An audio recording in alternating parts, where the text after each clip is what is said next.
영규야, 너는 네. 어떨 때 시험 들어? 아, 시험이요? 저는 시험을 안 들어요.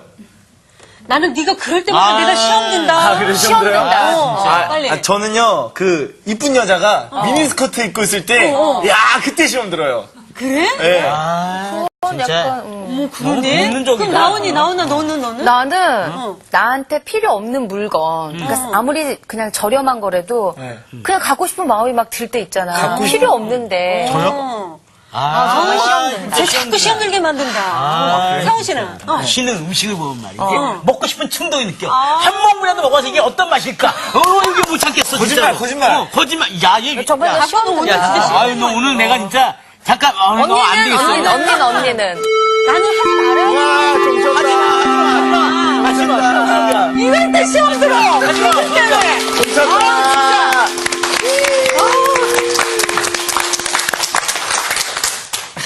오늘은 유쾌하군요. 네. 좋은 일 있어요? 네, 아니, 애들이- 제가 다 시험 들게 했어요. 말을 못하게 해서 시험 들게 만들어요. 근데요, 참 잘했네. 선생님 생각해보니까 네. 왜 이렇게 시험 들 게 많아요? 너무 그래요? 많아요. 시험 없이 없는 방법이 하나 있어요. 뭐요? 인생을 포기하면 됩니다. 선생님. 오늘 선생님께서 그런 말씀 하시면. 근데 선생님은 시험에 드는 거 없으세요? 시험에 들지 않는 사람은 없어요, 세상에. 선생님도. 선생님은 안 당연히. 안 먹을 드실 것 거에 같은데. 시험을 드시는 거예요? 뭐 얘기하긴 곤란하지만. 예. 네. 네. 오늘 수업 주기도문 8강 우리를 시험에 들지 않게 해 주십시오. 오늘 이제 우리 시험에 들지 말게 하소서 하는 이 대목을 가지고 공부를 할 텐데, 지난주에 우리가 공부했던 게 뭔지 기억나세요? 용서. 용서에 대한 이야기였었죠. 우리가 우리에게 죄 지은 자를 사하여 준 것 같이 우리의 죄를 사하여 주십시오. 내가 의지와 결단으로 할 수 있는 일이 아니라 네. 그분의 마음이 내 속에 들어올 때 비로소 우리가 누군가를 용서할 수 있다고 얘기를 했었죠. 용서한다라고 하는 것은 두 가지를 우리가 전제하고 있는 것이죠. 가해자가 있고 피해자가 있고. 그래서 용서를 할 수 있는 자격은 누구에게 있어요? 가해자가 아니라 피해자에게 용서할 수 있는 자격이 있겠죠. 당연히 그렇죠. 그런데 가해자가 참여하지 않았는데도 피해자가 용서할 수 있나요? 아니요, 그거는 좀 어렵죠. 자, 가해자가 참여하지 않았는데도 난 그 사람 용서했어라고 얘기하는 것은 때때로 비겁함일 수도 있습니다. 그렇죠. 가해자와 나 사이에 진정한 용서라고 하는 것은, 진정한 용서는 그와 나 사이에 어떤 관계가 회복될 수 있을 때 용서가 이루어졌다고 봐야 합니다. 그렇죠. 네. 관계가 회복되기 위해서는 어떻습니까? 그도 참회해야 합니다. 자기의 잘못을 시인해야 합니다. 그리고 잘못에 대해서 대가를 치를 준비가 되어 있어야 합니다. 그때 우리들이 비로소 누군가를 용서해 줄 수 있는 거죠. 수없이 많은 사람들을 죽인 사람이 나는 하나님 앞에서 이미 죄 용서 받았어, 이렇게 얘기한다면 그 피해를 입었던 사람들의 마음속에는 더 큰 상처와 고통이 있을 겁니다. 그래서 이정준 선생님은 이렇게 얘기합니다. 땅에서 맨 것은 땅에서 풀기 위해 노력해야 합니다. 그렇죠. 그리고도 풀리지 않아 남는 문제가 있으면 하나님께 가지고 가는 겁니다. 이것이 정직한 용서의 문제라고 볼 수 있어요. 그러나 용서가 쉽지만은 않은데 그럼에도 불구하고 용서해야 하는 까닭이 어디에 있을까요? 하나님이 원하시는 거. 원하시기 때문에, 하나님이 우리를 용서해 주셨어요. 용서해 주셨기 때문에. 네. 우리 어차피 빚진 자들이잖아요. 그래요. 그런 것도 있지만 용서하지 않은 사람은 이상하게도 더 큰 피해의식 속에 살 수밖에 없습니다. 용서하지 않음으로써 그 가해자가 내게 가했던 손해나 피해에 더 붙들려가지고 살게 돼요. 그런 것 같아요. 평생을. 그렇죠. 그것이, 그 기억이, 그 상처가 내 삶을 붙들고 놓아주지 않기 때문에 나는 더욱더 속박된 존재로 살 수밖에 없죠. 그렇기 때문에 우리는 용서하려고 애써야 합니다. 용서하는 마음은 그러나 나로부터 오는 것이 아니라 그분으로부터 올 수밖에 없다고 하는 얘기이고요. 적어도 우리가 용서하기 위해 해야 하는 일은 뭐냐? 받은 만큼 되돌려 주려고 하는 마음을 우리들이 버리기 시작해야 합니다. 이것이 용서의 시작이라고 얘기할 수 있겠죠. 그렇죠? 그렇지 않으면 우리가 뭐 어떤 경우가 생기냐면 가해자를 미워하는 동안 나 또한 가해자를 닮는 역설이 생겨납니다. 이것이 인간의 모습입니다. 비판하면서 닮는다고 그러잖아요. 우리들이. 맞죠? 시어머니에게 몹시 시집살이를 하던 며느리가 있습니다. 나는 시어머니가 돼서 며느리 들어오면 절대 저렇게 안 할 거야. 그러는데 보면 어김없이 똑같이. 당한 대로. 더 심하게 한대요. 더 심하게. 누나 괜찮아요? 왜 이러죠? 흥분하고 있어요. 네. 괜찮아요, 누나? 저 괜찮아요. 네. 힘들어? 아니요. 괜찮아요? 네. 예. 아무튼 용서의 문제 우리들이 아주 심각하게 생각하고 넘어가야 합니다. 함부로 용서한다고 말하기도 어렵다는 얘기입니다. 그런데 죄의 용서에 대한 이야기에서 하나만 더 얘기하고 넘어가야 합니다. 원래 우리가 우리에게 죄 지은 자의 죄를 용서함 같이 하고 얘기하고 있는데 죄라고 번역되어 있는 헬라어 단어는 빚이라고도 번역될 수 있습니다. 다시 말하면 우리가 우리에게 빚진 사람의 빚을 탕감하오니 우리의 빚을 탕감해 주십시오. 이런 기도로도 볼 수 있는 겁니다.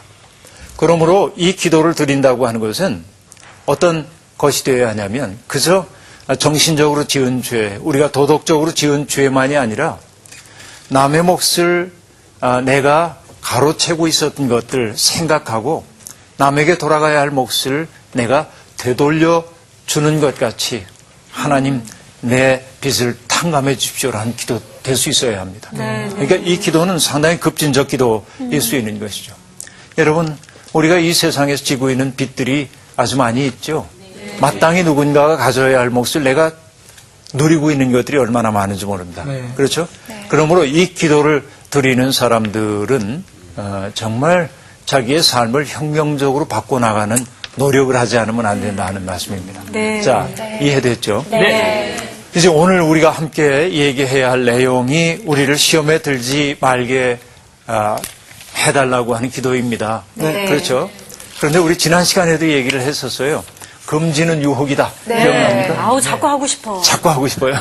금지는 유혹입니다. 하지 말라고 그러면 하고 싶어 하는 마음이 우리 속에 있습니다. 나이 먹어도 똑같네요. 나이 먹어도 그래요. 저는 그래서 이제 애들 낳으면 공부하지 말라고 이야기하려고요. 공부하지 마. 꼭 그렇게 공부를 하니. 그러니까 공부 책 보지 마. 그러면 진짜 안 할까요? 안 볼 수도 진짜 안 보지 있겠는데. 않을까? 아니, 놀지도 마 그러려고. 놀지. 그럼 뭐 해야 돼요? 뭔가 이제 공부도 하고 놀겠죠. 정규 씨에게는 굉장히 중요한 게 아이가 공부도 열심히 했으면 좋겠고 또 잘 노는 아이였으면 좋겠고 그래서 그런 것이죠. 여러분 그 시인 가운데 도종환 선생님이 있습니다. 이 도종환 선생님의 시 가운데 종례 시간이라고 하는 그 종례 시간? 시가 있어요. 네. 조회가 좋아요? 종례가 좋아요? 종례가 좋아요. 네. 종례가. 언제나 그렇죠? 네. 종례 시간 얼마나 좋아요? 설레요. 근데 선생님이 종례 시간에 대개 하는 얘기는 뭐 숙제도 얘기하고 뭐 옛날 우리 다닐 때는 등록금 안 낸 사람 등록금 내라는 얘기도 하고 그래서 그렇게 했었는데 요즘은 종례 어떻게 하는지 잘 모르겠어요. 그런데 이 도종환 선생님의 종례 시간에 보면 이런 겁니다. 얘들아 집으로 갈 때 곧장 집으로 가지 말고 꽃들이 피어있는 곳에 가서 한눈도 좀 팔다 가고 오, 다르네요. 가다가 저기 하늘이 그려놓은 구름으로 그려놓은 그림을 보거든 너도 그 옆에다 그림도 좀 그려놓고 이게 종례 시간이야. 진짜 그런 선생님 있었으면 참. 지금 종례 시간 거기 써 있더라고요. 네. 집으로 안전하게 바로 가기. 이렇게 써 있어요. 한눈 팔지 말고. 근데 우리 저기 도종환 선생님은 종례 시간이 좀 다르죠? 네. 한눈 좀 팔고 인생이 좀 그런 거 아니겠어요? 네. 맞아요. 그런 여유가 너무 우리에게 없습니다. 시 얘기했으니까 하나만 더 할게요. 네, 좋아요. 제도라고 하는 시가 있어요. 제도라고 하는 시가 있는데요. 거기에서는 아이들이 색칠 공부를 하는 얘기를 그리고 있습니다. 아기들에게 색칠 공부를 하는데 뭐 붕어도 있고 구름도 있고 집도 있고 그렇잖아요. 그런데 아이가 색칠을 하는데 금 밖으로 나가지 않으려고 네. 애를 쓰고 있는 거예요. 네네. 엄마가 그거 보고 있다가 아이에게 그렇게 얘기하는 겁니다. 북북해서 금 밖으로 좀 나가고 의반도 좀 하고 이렇게 얘기합니다. 왜? 제도 속에서 아이들이 자유로운 상상력이 죽는 거야. 그렇죠? 그러니까 좀 그것을 푹푹 밖으로 그릴 수 있는 자유로움이 내게 있었으면 좋겠다. 그런 시이죠. 엄마들은 내가 대신 치료해줄게. 그런데 그 시의 핵심은 어디 있냐면 엄마가 곧 제도야. 엄마가 해라 하지 말아라. 수없이. 그러네. 아이러니야. 맞죠? 아이러니야. 네. 시 얘기하면 이제 아우, 난 요즘에 시가 참 좋더라. 네. 시특가. 시가 참 좋아. 있을까? 네, 아무튼 그 정도로 하고 시 얘기는 사람이 시험에 빠지는 까닭은 무엇일까요? 간단하게 얘기하면 이렇습니다. 우리를 시험하는 것들이 매력적입니까? 매력적이지 않습니까? 매력적이에요. 매력적. 매력적. 매력이 없으면 시험이 그렇죠. 안 됩니다. 관심도 안 갔죠. 관심도 안 갖죠. 네. 매력적이기 때문에 유혹은 언제나 달콤합니다. 아우, 그런데 우리를 시험에 빠뜨리려고 하는 세력이 있죠. 네. 사탄입니다. 네. 우리가 시험에 빠지는 걸 좋아하는데 그러니까 사탄의 무기는 무엇일까요? 매력적인 거. 달콤함입니다. 달콤함. 달콤하지 않으면 사탄은 사람을 유혹할 수 있는 능력이 없는 거죠. 그래서 사탄은 두 가지를 가지고 우리의 의식을 규정하려고 하고 있습니다. 하나는 달콤함이에요. 달콤함. 너 이거 있어? 이거 있으면 정말 좋은데. 그렇죠? 얄미워. 그래서 보함직도 하고 먹음직도 하고 지혜롭게 함직도 한 겁니다. 그렇죠. 사탄의 유혹은 언제나 달콤해요. 그러나 사탄은 달콤함만 가지고 우리를 유혹하지는 않습니다. 때때로 우리의 마음속에 두려움을 심어주기도 합니다. 그렇죠. 사탄은 우리의 내면 속에 두려움을 심어줘요. 불안감을 심어주기도 합니다. 그렇죠? 너 이거 없으면은 큰일 나. 너 이렇게 살면은 너 불행해진 거야. 이렇게 얘기합니다. 아, 내가 사탄 흉내를 내니까 너무 좀 비슷해지는 거예요. 그런 분이에요. 아니에요, 안 어울리셔요. 너무 착해 보이세요. 네. 그래요? 사탄이 착해 보입니다. 문제는 굉장히 그런 데 있는 겁니다. 그런데 이건 좀 급진적인 얘기일 수 있습니다. 사탄의 도구는 둘이라고 얘기했어요. 무엇과 무엇이었습니까? 달콤함과 두려움. 보암직, 두려움. 달콤한 거, 달콤함과 두려움. 두려움과 불안. 두려움. 달콤함과 두려움입니다. 예. 참 반대적인 건데. 상반되는 건데 네, 다 가지고 이 두 가지의 무기를 적절히 구사하는 예. 것이 사탄의 무기입니다. 아우, 나쁜 거. 대단하다. 밀고 당긴 거 잘합니다. 그런데 어. 나쁜 종교는 나쁜 종교. 나쁜 종교는 어떤 종교가 나쁜 종교냐면 사람들을 자유롭게 하고 사람들이 자기의 삶의 주체가 되어 살도록 하는 종교는 좋은 종교입니다. 나쁜 종교는 사람들을 자꾸만 의존만 하게 하고 얽매이게 하고. 얽매는 거죠. 중독시키는 거죠. 중독 무섭다. 이것이 나쁜 종교의 특색이라고 얘기할 수 있겠습니다. 그런데 사람을 의존하게 하고 중독하게 하는 것은 이 두 가지입니다. 달콤하기에 중독되고요. 두렵기 때문에 의존합니다. 맞죠? 네. 나쁜 종교들이 있어요. 세상에는. 그런데 그 나쁜 종교가 사람들 앞에서는 가장 좋은 종교의 모습으로 나타납니다. 예수 잘 믿으면 다 잘 될 거야. 맞아요? 아니요. 그 말은 듣기 좋은 말이긴 합니다. 달콤해요. 달콤하잖아요. 그런데 현실은 그렇지 않잖아요. 그렇죠. 예수 잘 믿기 때문에 어려움 겪기도 하잖아요. 그렇죠. 오히려 예수님을 잘 믿었기 때문에 어려움 겪는 사람들이 더 많습니다. 솔직히 얘기하면. 그렇죠? 그럼 예수 왜 믿어? 그러는지 몰라요. 그러나 예수 믿는 게 너무 좋은 거예요. 왜? 내가 자유인이 되도록 해주시니까. 네. 세상에 매이지 않게 해주시니까. 사람들은 이만큼 소유해야 사는 거라고 말하지만 난 이만큼 가져도 행복할 수 있는 비결이 우리에게 있기 때문에 예수 믿는 거 좋은 거죠.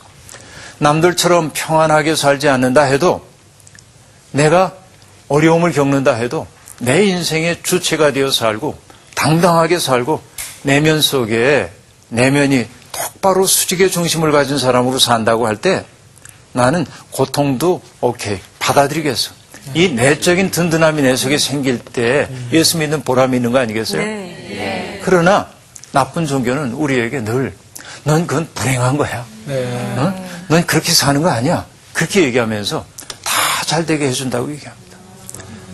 거짓말입니다. 속지 말아야 합니다. 이게 나쁜 종교라고 나는 얘기를 하고 있는 겁니다. 그렇죠?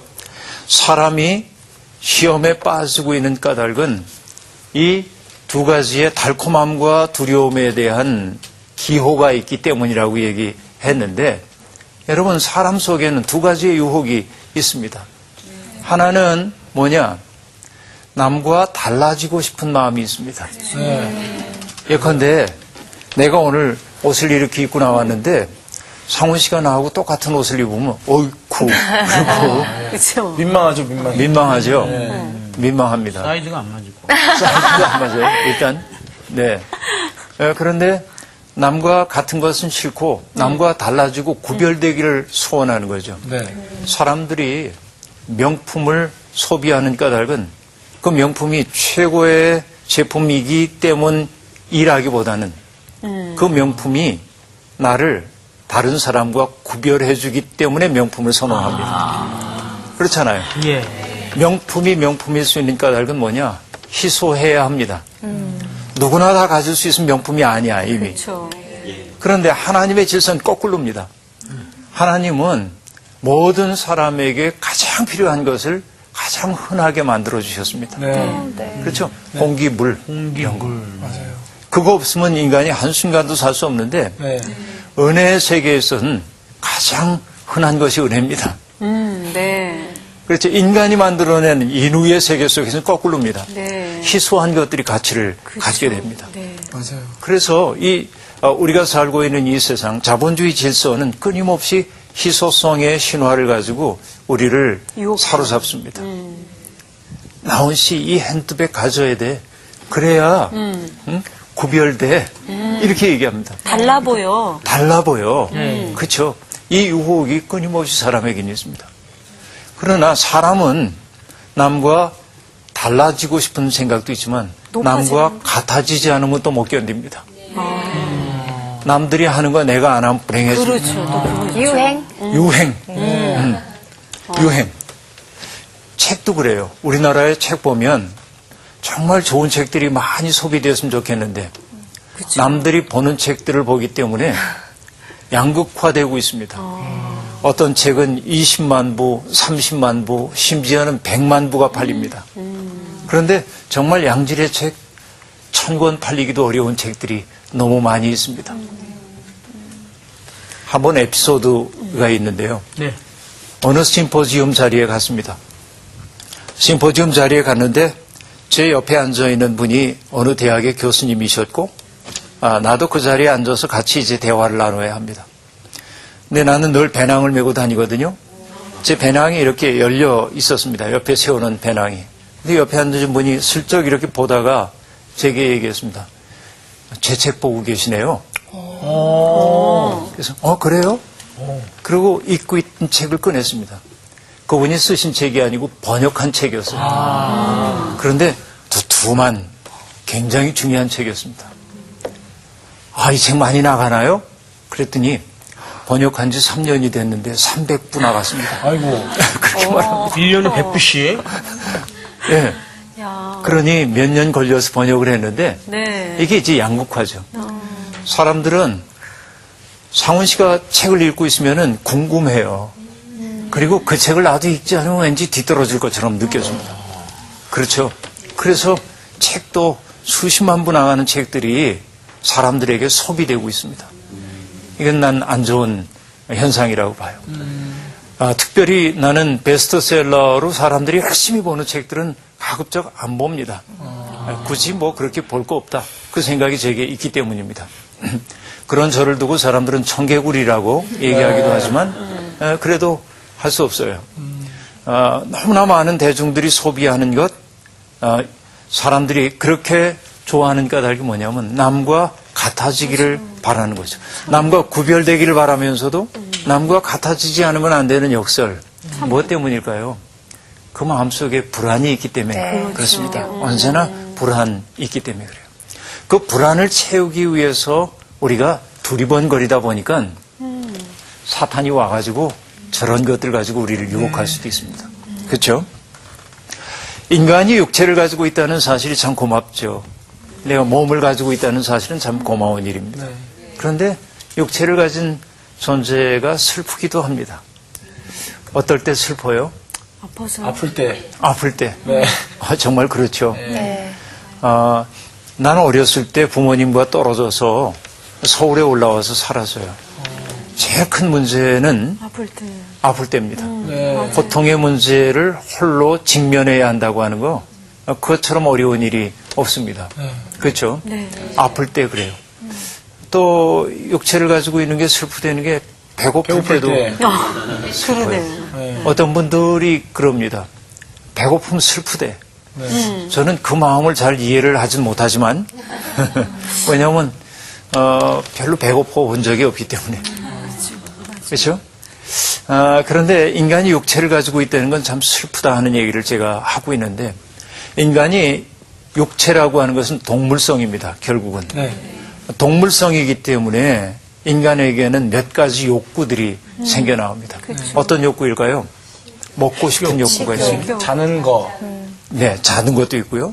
하나하나 해볼게요. 네. 먼저는 탐식이 있어요. 탐식. 사람은 먹는 것에 대한 탐욕이 좀 있습니다. 어때요? 저는 비교적 먹는 거에 대한 욕심이 그렇게 많지는 않은 편이어서 어디를 가더라도 먹다가 이제 그만 그러면 딱 내려놓을 수 있습니다. 정말 부럽습니다. 그게 좀 돼요. 와. 근데 옛날 수도 규칙이라고 하는 책을 보니까 수도 원장이 되기 위한 조건 가운데 하나가 탐식이 없어야 합니다. 먹는 거에 대한 그것조차 조정하지 못하면 수도 원장 될 수 없다는 거죠. 인간이 탐식만 있는 것은 아닙니다. 네. 또 뭐가 있을까요? 탐색이 있습니다. 탐색. 여기서 얘기하고 있는 색이라고 하는 것은 성적인 욕구를 얘기하는 것입니다. 인간에게는 그런 게 있죠. 때때로 과도한 욕구들을 가질 때가 있죠. 유혹에 넘어가는 것도 그 때문이기도 합니다. 그런데 또 탐물도 있습니다. 그렇죠. 뭔가 물건들 갖고 싶고 소유하고 싶은 마음 그런 것들이 있죠. 네. 세 가지를 일단 얘기했어요. 뭐였죠? 탐식, 탐식, 탐색, 탐물. 셋을 얘기했어요. 네. 자, 내가 이것을 갖고 싶을 때 그것을 내가 언제든지 누릴 수 있으면 내 마음속에 만족이 올 겁니다. 그러나 이 세 가지가 언제나 누려지질 않죠. 네. 누군가에 의해서 차단되기도 하죠. 네. 그때 우리의 마음속에 생기는 것이 어떤 감정이냐면 분노의 감정입니다. 저 사람이 누리는 걸 난 왜 못 누려? 저 사람이 나보다 잘난 게 뭐야? 그렇잖아요. 그 마음이 우리들 속에 있습니다. 그게 분노인가요? 네, 분노심이 있어요. 자기 속에. 분노 같은 마음. 저 사람 때문에 내가 마땅히 누려야 할 것을 누리지 못한다 하는 그 마음이 우리 속에 들 때가 있는 것이죠. 이게 이제 분노의 마음입니다. 그런데 분노에 그치는 게 아니고 분노가 소극적으로 나타나면 뭐냐? 분노는 두 가지 방향이 있죠. 하나는 타인을 향하는 게 있고 자신을 향하는 게 있어요. 자신을 향한 분노가 뭔지 아십니까? 자살이에요? 낙심하는 겁니다. 둘 다 안 좋다. 안 좋죠. 네. 그러니까 낙심하는 거예요. 이게 일종의 인간의 한계라고 얘기할 수 있어요. 네. 낙심. 떨어질 낙자 쓰는데 마음이 무너지는 거죠. 낙심하는 거예요. 나 이런 걸 누릴 수 있는 자격조차 없단 말인가? 낙심하는 거죠. 이런 사람이 세상에 의외로 많이 있습니다. 그런데 낙심한 영혼의 특색이 뭐냐? 나태해지는 겁니다. 나는 안 돼. 나는 어차피 안 돼. 안 좋다. 나태한 거예요. 그래서 그런 삶으로 나가게 됩니다. 그런데 내가 원하는 게 다 이루어져요. 네.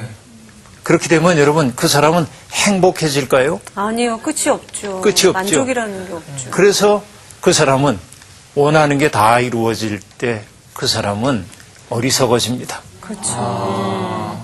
미혹 상태 속에 들어가는 거예요. 어리석은 사람이 됩니다. 그리고 또 하나가 있어요. 내가 원하는 게 다 이루어지게 될 때 내가 원하면 다 이루어져 자만심이 생깁니다. 그렇죠? 자, 인간이 육체를 가진 존재라고 하는 것 때문에 생겨났던 근본적인 세 가지의 욕구가 있었는데, 그렇죠? 탐식, 탐색, 탐물. 이게 좌절될 때 분노감으로 나타났고, 그 분노가 소극적으로 자신을 향할 때 낙심하고, 그리고 또 하나 뭐였습니까? 상대방에게 나올 때. 낙심하는데 그치지 않고 나태. 나태해진다고 얘기를 했었죠. 그리고 이것이 내가 원하는 것이 다 이루어질 때 어떻게 된다고요? 자만. 네. 그렇게 되는 거죠. 완전히 허물어지는데. 완전히 허물어지는 거예요. 이런 문제들이 있습니다. 그래서 이런 문제들을 극복하기 위한 교회가 오랫동안 제시해왔던 방법이 있습니다. 이것이 뭐냐면 소위 카톨릭 교회의 세 가지의 덕이라고 얘기하지만 그것은 지금 로만 카톨릭 교회의 덕목이 아니라 기독교 전통의 세 가지의 덕목이라고 얘기할 수 있습니다. 그것이 뭐였을까요? 자조. 예. 네, 세 가지인데 금방 얘기를 여러분 했어요. 가난. 첫째. 가난. 정결. 정결. 순명. 이런 것들을 통해서 내 육체적 욕망을 다스릴 수 있는 능력을 갖게 될 때만 우리들이 이 슬픈 육체 속에 갇혀 살면서도 저런 달콤함과 두려움이 주는 유혹으로부터 자유로워질 수 있다 하는 얘기입니다. 어떻게 해요? 내가 가난을 어떻게 이게 굉장히 중요한 얘기예요. 부해지고자 하는 욕구가 우리들 속에 있잖아요. 그것 때문에 우리들이 그릇된 유혹에 빠지곤 하잖아요. 네. 그런데 우리들은 최소한의 것을 가지고 누리고 살고 그것을 감사함으로 누릴 수 있게 될 때 많은 것을 소유해야 한다고 하는 그 욕망은 내게 힘을 발휘할 수가 없게 되겠죠. 당연히. 그래서 그렇다고 얘기할 수 있어요. 그 다음에 정결하다라고 하는 것은 결혼하지 말고 살라고 하는 이야기가 아니고 나의 욕망의 노예가 되어 살지 말라고 하는 얘기니까 그렇죠? 그러니까 정결한 서원을 함을 통해서 정결한 서원이라고 하는 것은 꼭 독신 서원만이 아닙니다. 항상 우리에게 주어져 있는 이 아름다운 삶을 아름다움으로 누리겠다고 하는 작정이거든요. 그것이. 그 다음엔 순종하는 것을 통해서라고 얘기를 했는데 우리가 순종하는 능력이 너무나 없습니다. 순이라고 하는 글자를 보면요. 이렇게 되어 있어요. 순명하고 얘기하는데 이렇게 지금 명자가 되어 있습니다. 내 천자가 있고 머리를 뜻하는 글자가 있는 겁니다. 순이라고 하는 것은 뭐냐면 내 머리를 흘러가는 물 곁에 두는 건데 다시 얘기하면 물이 흘러가는 게 자연스럽죠? 네. 순리를 따라가는 겁니다. 네. 하나님이 우리에게 주신 순리를 따라 사는데 순하지 못합니다, 우리들이. 그래서 인생이 어렵습니다. 그렇죠? 그러니까 순명한다고 하는 것은 어떤 권위자에게 순명한다는 것이기보다는 하나님의 뜻에 순명하게 될 때 우리는 탐식, 탐색, 탐물로부터 자유로워지는 것을 경험하게 되는 것이죠. 이 훈련이 우리에게 필요하다 하는 얘기였습니다. 자, 그런데 여러분 시험이라고 하는 것이 언제나 나쁘기만 한 건가요? 아니요. 단단하게 해줘요. 자기를 더 채찍질하게 되죠. 채찍질하게 하고. 그렇죠? 사람을 더 성장시켜주기도 하죠. 사람을 성장시켜주죠. 시험이 없다고 한다면 사람은 성장하지 못할 겁니다. 아주 정규 씨가 분명하게 얘기를 해줬습니다. 성경 하나 찾아볼게요. 베드로 전서 1장 6절부터 7절인데요. 우리 미란 씨가 읽어주실래요? 그러므로 너희가 이제 여러 가지 시험으로 말미암아 잠깐 근심하게 되지 않을 수 없으나 오히려 크게 기뻐하는도다. 너희 믿음의 확실함은 불로 연단하여도 없어질 금보다 더 귀하여 예수 그리스도께서 나타나실 때 칭찬과 영광과 존귀를 얻게 할 것이니라. 네. 네.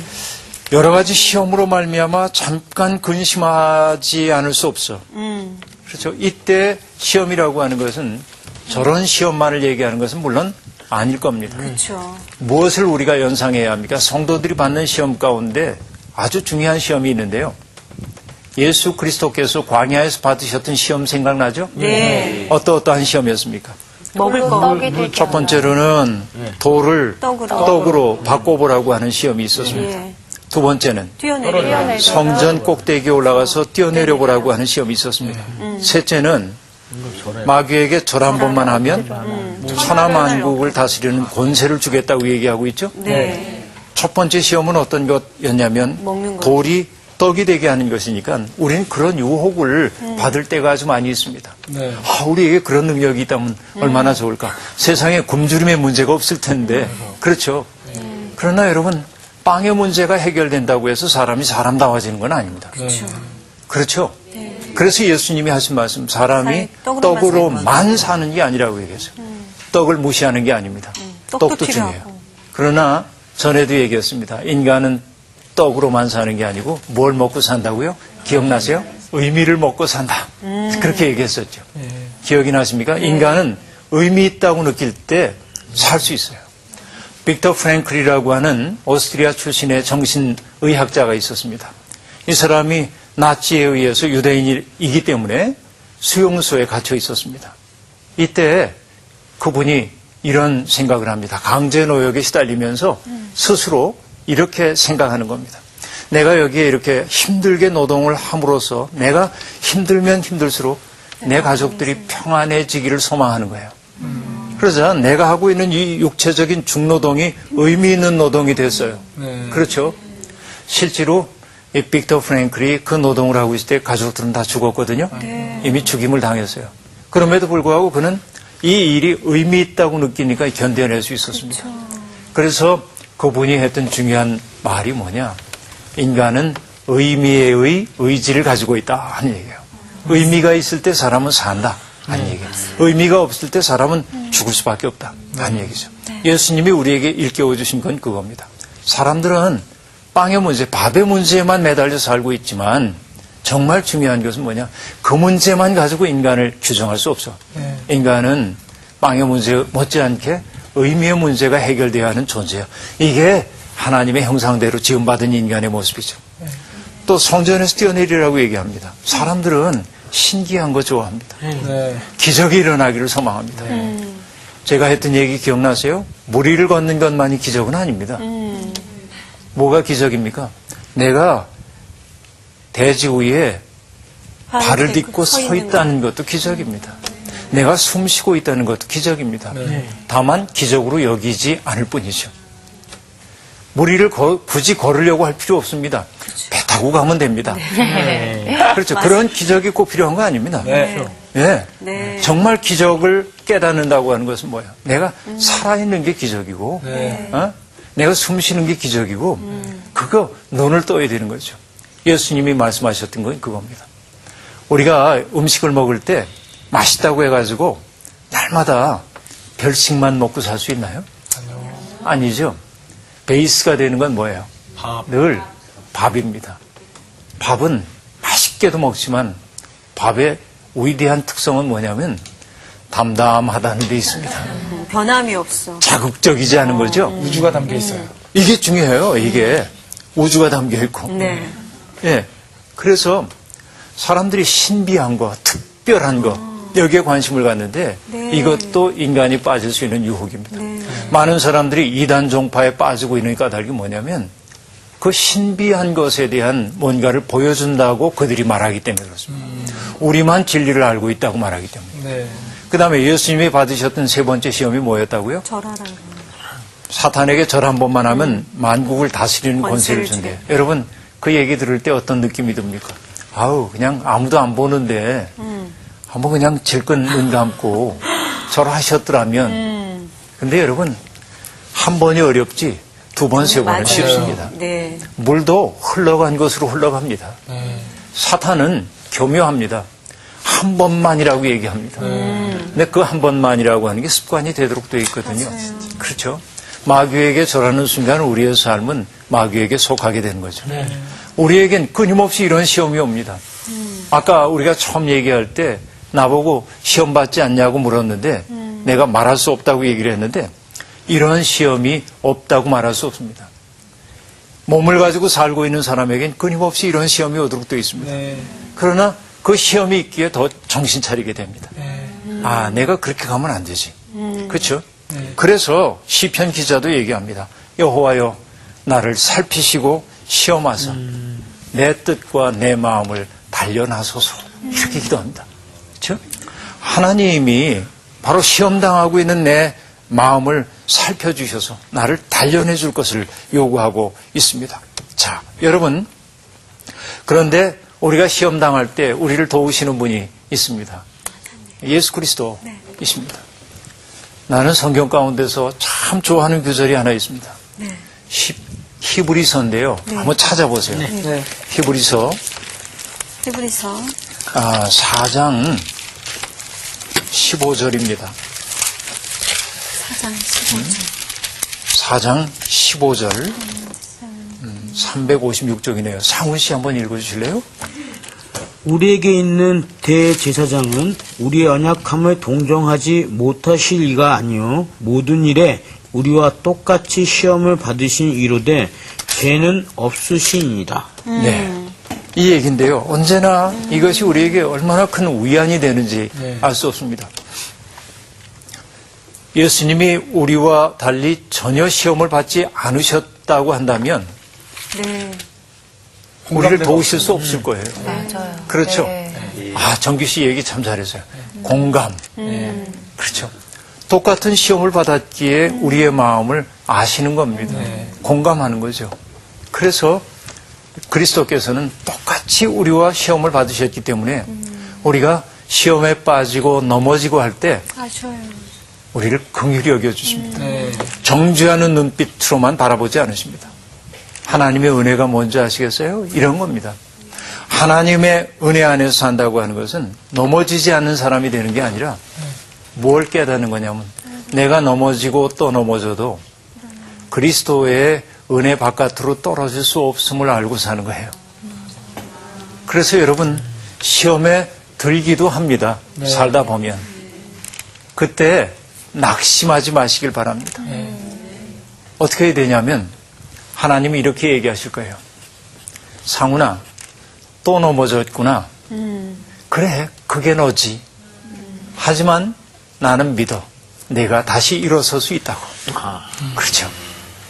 바로 이렇게 주님은 우리를 도와주시는 거죠. 시험에 들지 말게 해달라고 기도하는 까닭은 우리가 넘어지고 일어서기를 반복하면서도 기어코 가야 할 방향이 있기 때문에 그렇습니다. 어느 목사님이 하루는 산에 올라가셔서 산에 올라가다 더우니까 너럭바위에서 잠시 쉬어가기로 하시고 앉아 계신데 벌레 한 마리가 자기를 향해 기어오고 있는 겁니다. 그래서 나뭇가지를 가지고 벌레를 다른 쪽으로 이렇게 돌려놨답니다. 딴 데로 좀 가주시오 그러고. 근데 얘는 잠시 어리둥절하다가 다시 또 와요. 당신을 향해 또 오더랍니다. 네. 또 딴 데 갖다 놨더니 또 이렇게 오더랍니다. 그래서 이 목사님이 그 벌레 이야기를 하면서 뭐냐면 이 벌레가 왜 이쪽으로 왔을까? 이쪽으로 오는 게 벌레의 생리였기 때문이래. 그렇죠. 그의 몸속에 내장되어 있는 어떤 이치가 그의 몸속에 있는 어떤 리듬이 그쪽으로 가라고 얘기하고 있기 때문에 벌레는 중간에 방해를 받았지만 계속 그리로 향해 가는 것이죠. 그렇죠. 하나님을 믿는다고 하는 건 뭐냐? 가끔 중도에 벌레가 그러하듯이 길을 잃을 수도 있습니다. 넘어질 수도 있습니다. 그러나 다시금 일어나서 가야 할 곳을 향해 가야 합니다. 그렇기에 우리는 시험에 들게 하지 말아 주십시오. 않게 해 주십시오. 라고 하나님 기도할 수 있습니다. 그렇게 기도할 때 그 기도를 통해 그 시험을 이겨낼 수 있는 내적 능력이 우리 속에 유입되기 때문에 그렇습니다. 그렇죠? 이것이 시험에 들지 말게 해달라고 하는 이 기도의 깊숙한 의미라고 볼 수 있습니다. 시험을 이기기 위해서는 자꾸만 예수 그리스도와의 깊은 일치 속에 들어가도록 노력하지 않으면 안 됩니다. 예, 오늘 정말 시험에 들지 말라고 하는 기도는 나의 연약함을 알기에 바치는 기도입니다. 네. 그 기도를 통하여서 여러분의 삶이 하나님 나라라고 하는 그 방향을 향해서 지향을 잃지 않고 네. 끊임없이 나아갈 수 있으면 참 좋겠어요. 네. 네, 오늘 수업 끝. 감사합니다. 고맙습니다.